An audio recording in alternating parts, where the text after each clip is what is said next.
Although tuples are immutable, they can hold mutable objects like lists.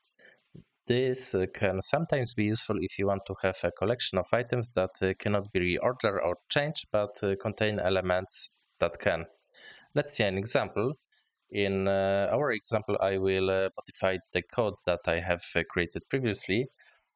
So inside my tuple, I will put the values apple and banana into list.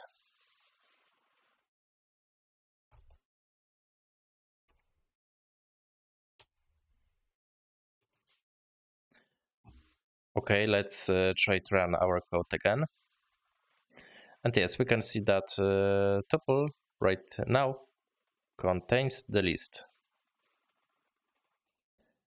And we can also modify this list inside immutable tuple.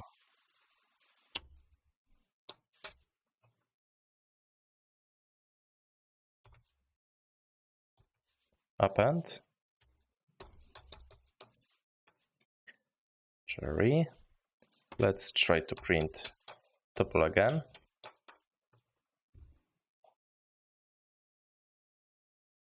And yes, we can see that our list contains new value cherry. In our example, we modified the list, which is a part of tuple, showing us that while the tuple itself is immutable, the mutable elements it contains can be changed.